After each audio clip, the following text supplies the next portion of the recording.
Chapter 1. Theos dove for the countryside, filled with a fury he could no longer contain. He no longer cared what his target was. He would make the entire human race, the entire land of Escalon, pay for the loss of his egg. He would destroy the entire world until he found what he was looking for. Theos was torn by the irony of it all. He had fled his homeland to shelter his egg, to spare his child the wrath of the other dragons, all threatened by his offspring, by the prophecy that his son would become master of all dragons. They had all wished to destroy him, and that Theos could never allow. He had fought off his fellow dragons, had received a grievous wound in the battle, and flown, wounded, thousands of miles across many great seas, until he had come here, to this island of humans, this place where the other dragons would never look for him, all for safe harbor for his egg. Yet when Theos had landed, had placed his egg on the remote forest floor, it had left him vulnerable. He had paid for it dearly, receiving fresh wounds from the Pandesian soldiers, and losing sight of his egg as he'd fled in haste, his life spared only by that human Kyra. On that confusing night, amidst the snowstorm and raging winds, he had never been able to find his egg again, buried in the snow, despite circling, returning again and again. It was a mistake for which he hated himself, a mistake for which he blamed the human race, and for which he would never, ever forgive. Theos dove ever faster, opened his jaws wide, roared in rage, a roar that shook the very trees and breathed a stream of flame so hot that even he recoiled from it. It was a massive stream, powerful enough to wipe out an entire city, and it rained down on his haphazard target, a small country village unlucky enough to lie in his path. Down below, several hundred humans, spread across farms and vineyards, had no idea of the death about to greet them. They looked up, faces frozen in horror as the flames descended.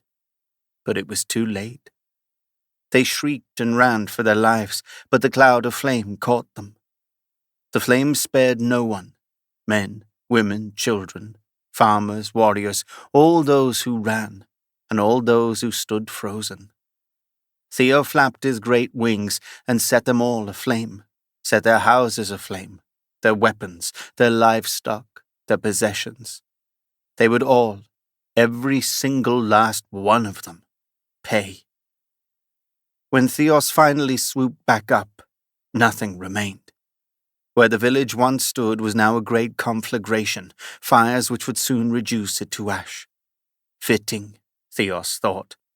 From ashes humans came, and to ashes they would return.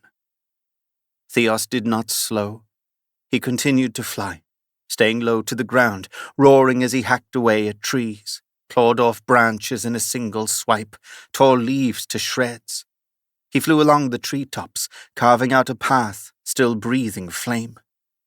He left a great trail of flame as he went, a scar upon the land, a roadway of fire for Escalon to always remember him.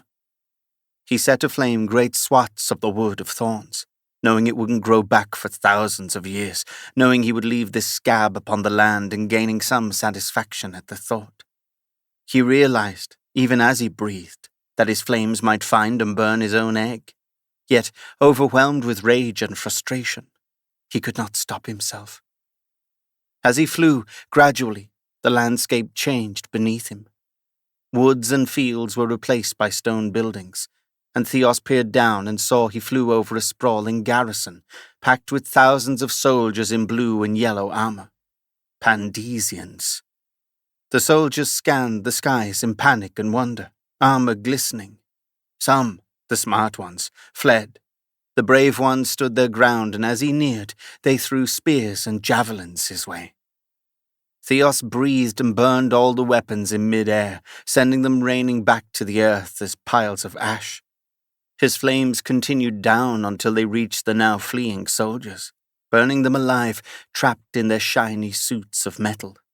Soon, Theos knew, All those suits of metal would be rusting husks on the ground, a memento of his visit here. He did not stop until he burned every last soldier, leaving the garrison one giant cauldron of flame. Theos flew on, flying north, unable to stop himself.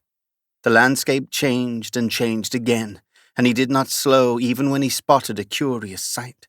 There, far below, appeared a massive creature, a giant emerging from a tunnel in the ground. It was a creature unlike any Theos had ever seen, a powerful creature. Yet Theos felt no fear.